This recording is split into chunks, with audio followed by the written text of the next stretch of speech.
right, dude, you said, no, this is the first time I think I've ever done a show where the person said, bring spinning rods and like, do you have 6 pound line? Do you have 6 pound line? I go, yeah. And then you say, do you have 80 pound braid? I go, yeah. Okay, good, bring both of those. Yeah. I'm like, what? You're like, yeah, we're gonna go flipping, we're gonna go punch mats, and we're gonna go like do this crazy scope thing that you got going on. A little dangling, dude. The little I like dangle. to live my life in the extremes, Scott. I'm liking it, bro. I'm liking it. And we're here at world famous Waterfront Grocery. Of course. Been here a million, great tackle in there. We'll go in there and grab a few things. But no, seriously, dude, today is gonna be an instructional day. Yeah. I wanna pick your brain. Okay. I wanna get inside that head. I know there's a lot going on in there. Probably too much. A little bit. I wanna stay in the right side of your brain, not the wrong going side. to the dark side, all right. But what's interesting is like, look, when you fish offshore, there's all these ways to catch them when there's current, right? There's current rolling, you can throw big crankbaits and square bills and hair jigs and all the big stuff. And then when there's no current, like on a Saturday, which is a lot of days that people fish. Like right now? Like right now, there's no current. But yet you've kind of unlocked how to catch some of those fish offshore a little bit. It's a little more individual fishing for one fish. But I want to really learn that because that's really kind of the new thing, you know. That's what all the young guns are doing. They're dangling, dude, and they're catching them. Big You can't argue. That's right. Thank you, sir.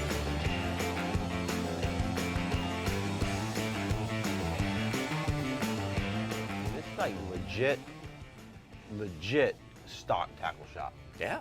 Like I don't know if I've ever been to a tackle shop where every peg is all the way out. Like he has the most inventory I've ever seen. Loaded, dude. And JDM stuff, Yeah, like local crazy, stuff, dude. it's crazy.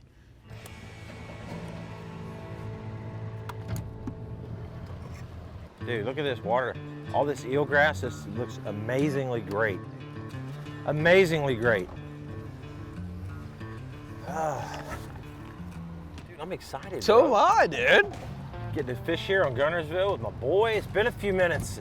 I've been following you on Instagram, seeing all the big fish you've been catching, all the cool stuff that you do out here, man. So I'm really excited about picking your brain and seeing how all this works. I'm excited to go flipping with you. We've never done that, dude.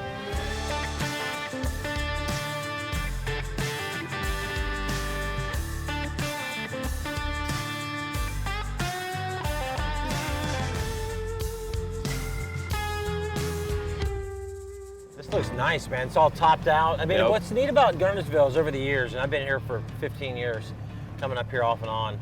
You know, one year you have got a lot of grass, next year you don't have any. It's always changing, a lot like Okeechobee. Exactly. So I think it's that's all what topped keeps out it now, good, though. dude. I don't know. Well, it ain't topped out yet. You know what this reminds me a lot of? You remember Harney Pond, the Dias Ditch and that? Yes. Chop grass, bro. Ah, we got good. all this eel grass and then it clumps up. That's good. Chop mats. That's a term that I've used over the years, and people go, "What are you talking about?" I I'm like, know. chop mats, man. We're going to show you chop mats today. So you have the chop mats on top, right? Yeah, like that head, we're gonna want to power pull down Yep. on that head and pick it apart. That was awesome. Got him. That was awesome. Smoked it? That was awesome. Yes! Get in the boat, dude! That's bigger than anything I caught last week at Wheeler. Seriously? Yeah!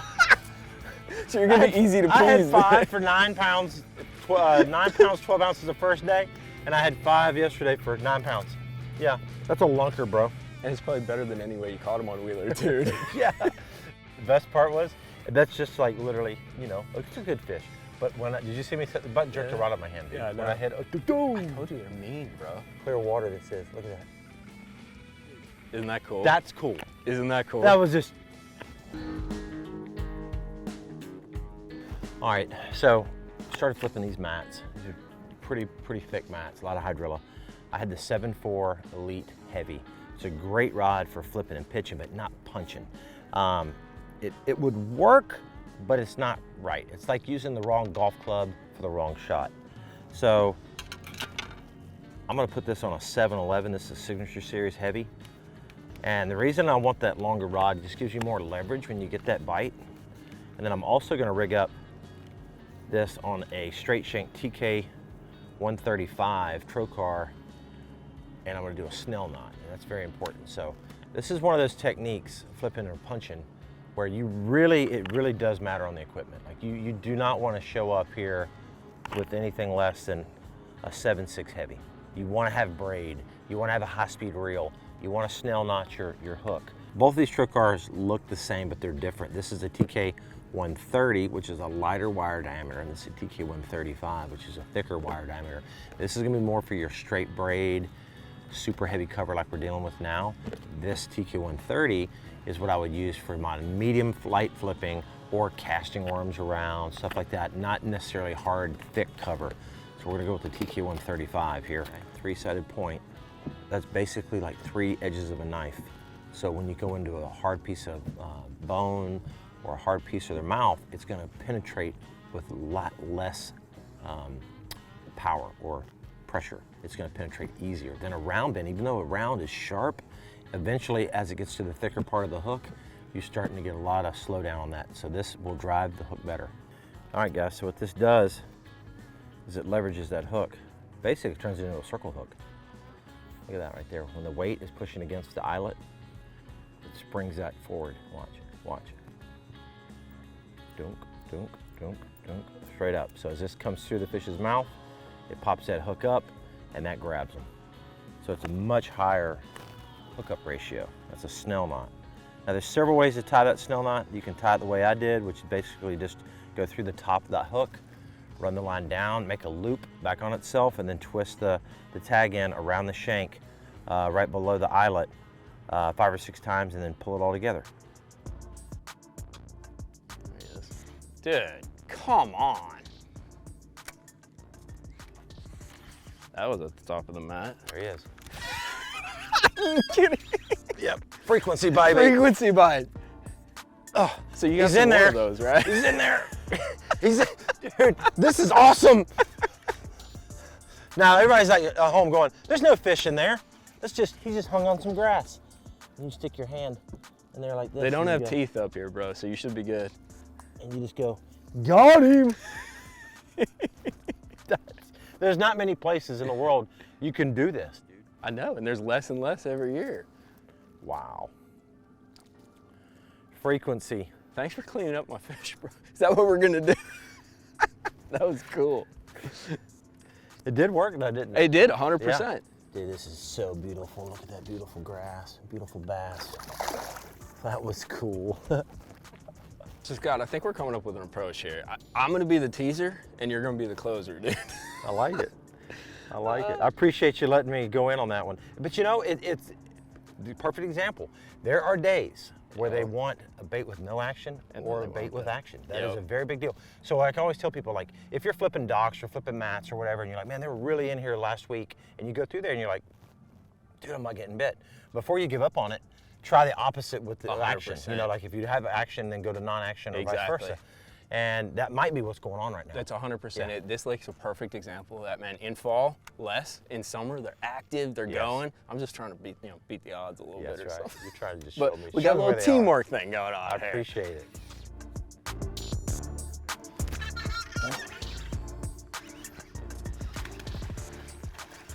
Dude, get in this boat, boy. Get in this boat, boy. Bro. It went in there like this, and he went.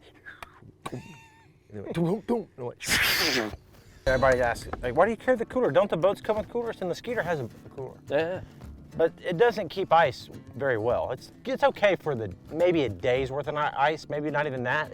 But ice has gone through the roof, dude. Oh, it's crazy expensive, dude. It's like $3 a bag, $3.50 a bag now. So you buy 2 or 3 bags in a day, you're talking, you know, 7, 8, 10, 12 bucks a day, depending on what you need. And then in the summertime, especially if tournament fishing, where you need some extra ice maybe for the fish, having this cooler, and this is the 25, which is the perfect size, keeps ice for plenty, you know, several days. Yeah. So it pays for itself, actually. Over 100 days, you're gonna pay for itself. Well, dude, a cold bottle of water right now is worth $1 million. Yes, it is. Yes, it is. But these right here are nice, man. Ingles been making some great coolers for quite a while, so it's the deal. Let's stack it up. And I keep all my extra stuff in that cooler, and then I just keep swapping it out throughout the day. All right. So these are just main river bars. We're just gonna go down and look for fish on the graph, right? Old school, simple. Yeah. Instead of scanning them though, we're gonna hunt them. Okay. You know, with the live scope and just kind of point at them and see if they'll react. Not a lot of current, and usually when there's current, those fish are a little more active, a little more grouped up. Right. On one particular spot or so, but when there's no current, like today, Saturday, no current, that's always the challenging thing, 100%. right? So now it's hunt them. They're suspended. They're scattered. We gotta pick them off. Okay, I'm gonna let you. I'm gonna try to learn something really cool from you today on this deal. We'll see if it works. It's gonna be awesome. Now, look at the fish right here. There's your fish right there, right on the break, right on the drop. 60 feet out. Here he comes. Here he comes. Here he comes. Here he comes. Got him. Got him. And that's how it's done, homie. And that's a spot. Yeah, look at that spot. Look at that big one, bro. In the clear water too. Is that not super cool? Bro. Oh my gosh. Yeah. He's a mad one. He's a mad one. Dude, look how beautiful that is in that clear water. Whoa, that was awesome, bro. Right on that break. Dude, right on the break. Oh, he jumped off. It's all right. You got the idea now. Dude, that was cool. So this fish were, again, no current. They're kind of spread out a little bit. We're starting to see some on the graph, but they're just like onesie twosies. And so it's like one of those things where you get out here and yes, when the current's rolling, they're stacked in one spot. When they're not, but you got to look around a little bit. See one or two fish here, right tackle, the right lure, the right cast. Boom. It's crazy. That was cool. Got him, dude. That was awesome. See, that was cool. I like how you did that. Not a great big one, but you see how you kind of vary that retrieve? Try it. Yeah. They're fired up. Yeah, that was cool. Good job, dude. See, that was interesting. It's not just about just dangling it down there. No. I mean, there's such an art to it that like you let it go down there and you hovered them up and then you went toot, toot, toot, toot, and then they all packed up on you. Isn't that crazy? You did it like 3 times and pulled them off the bottom like 10 feet and then they committed. And the more that group up on it, the higher likelihood, because then they get competitive and they start freaking out, and that's when they eat it, dude. Yeah. Nice little guy, though. Scott, go catch a big one, dude. That's awesome. Oh gosh. Nice, Scott, nice. All right, the biggest question, is it a largemouth or a spot? Spot. Call it spot. Largemouth. Oh, jumper, bro. That's awesome. Redemption, baby. Redemption. Not a big one, but that was cool. I watched him come up on it. Oh, it's just, is that a spot? Largemouth. It is largemouth. But you know, oh, look at them all right there, dude. Dude, they're stacked. Guys, that's fun. That's fun right there. Nice offshore bass right there, a little minnow. Lightweight, little hover rig. Very important, let me tell you, this is important, and I think you'll agree with this part. Number one, braid, okay? This is 10-pound high-vis braid, and I can't stress this enough. 6, 8, or 9. This is 9-pound, which is the diameter of 8-pound fluorocarbon. If you go out here and you've got 12 on, you're just, you're not gonna get the bites. Those fish, the bait doesn't act the same way. And a little lightweight, this is a little 3/32 weight. And again, that's how you catch them, when it's dead slick, no wind, guys. That's cool. Finding them with the graph. Those fish are right there. Watching your bait go down super slow. This is total opposite of when the current's going. This thing, guys. This thing is a monster. A Garmin Force is a force to be reckoned with. A 36-volt brushless motor. I've run the Garmin Force on my bass boats now for 3 years. I've had 0 issues at all. Motor's never stopped working. I've never been in the service yard to get anything replaced on it. Super weedless, of course. I mean, we're in the thickest grass possible, and I haven't had to sit here and keep pulling my trolling motor up and down. I look at this. I'm trolling motoring through this no problem at all. And I have probably 20 pounds of grass on the head of this thing, and it's still chewing through it, no problem at all. The brushless motors, they draw less amps. So when I have a nice combination like my Dakota Lithium trolling motor batteries matched up with the brushless trolling motor, I'm getting about 30% more efficiency throughout the day, so versus lead. And that's important also versus a non-brushless motor. So if your concern is, hey, I fish long hours, I fish a lot of current, I'm out in the elements a lot of hours, you really want to go to a brushless motor, and you really want to go to the lithium batteries like I have. Again, the 236-volt Dakotas is what I have in this boat, matched up with this Garmin Force is straight up awesome. And then to top it all off, I've got the Power Pole charger in this boat. And what's neat about the charge is it allows me to, as I run down the lake, the amps that the engine generates get put back into my trolling motor batteries. So as I run around throughout the day, it's putting power back in my trolling motor batteries, which is huge. Again, summertime tournaments, fishing rivers with a lot of current, where they're just, you know, putting a lot of use on that trolling motor. Having that juice go back in is real important, and that power pull charge allows that to happen. This is a little core tackle head, what they call a hover rig. It's a specially designed little lead head. Several companies make it now. This is just a little off-brand that we picked up. Just like this. You want to go a little behind the head. You don't want to go right in the nose. A little behind the head, and then push it right through. Now I'm going to take that little bit that was left over, pull it over top of it like that. Oh, he's got another one. Nice. Nice. Sorry, screwing up your tip. Nice, bro. So Scott, I noticed another little thing, dude. Yeah. And I'll throw this. This is a sneaky thing. I probably should say this. Okay. But see, that's why people watch the show, because we give the real tips. So this is gonna be a real tip. Okay, real. I like this. So you notice how when you were dangling them, you had the bait kind of like almost above their nose or like right in their nose. So one of the arts with this is these are predators, right? They're chasers. You almost want to make them come and get it, and you stay 3 or 4 feet above their head. It's kind of counterintuitive, and you keep it up, and the active ones, it seems like, come up. So don't get it down to them first. Don't put it in their nose. Make them work for it, and then the ones that are going to work for it are usually the ones that are going to close. Commit. That makes sense.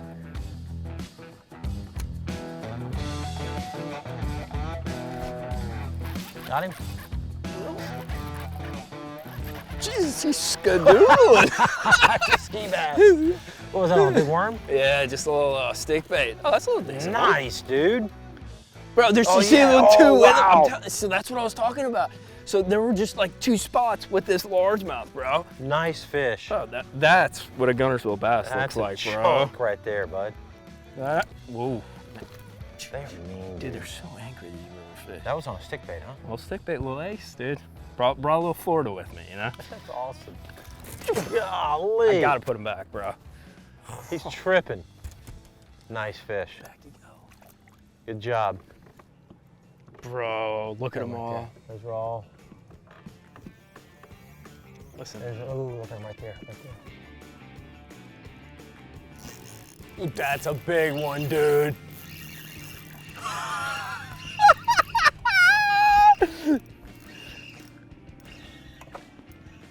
Oh, keep him out of the garment.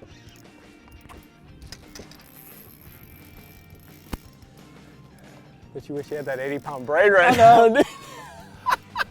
Here she goes. Nice.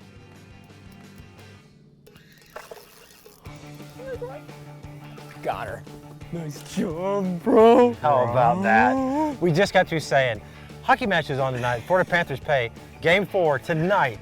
That was clutch. Yes, in I like wanna 30 watch the minutes. game, Yeah. bro. Biggest one. He's like, I got a spot. Pull up right here. I looked on the graph. There they were. Threw out the Nico rig. I saw a couple blobs go down. Boom. Got her right there. Guys, this was awesome. Awesome day on Guntersville. 80-pound braid to 8-pound fluorocarbon. Flipping the grass to fishing the ledges with my boy Mikey Balls. Thank you, dude. It was fun. Thanks for having me out. Oh, dude. man, it was awesome. That was fun. Awesome, and there's a lot bigger than this in this lake, I promise you. So guys, if you want to come and enjoy a great fishing trip, come here, check out Waterfront, look up my boy Mikey Balls. He's out here all the time, and appreciate y'all watching the Scott Martin Challenge, guys. We're gonna be on a new lake with a whole new challenge, so stay tuned next week for a new show. Dude, what I'm talking about, bro. Yes! Oh my God!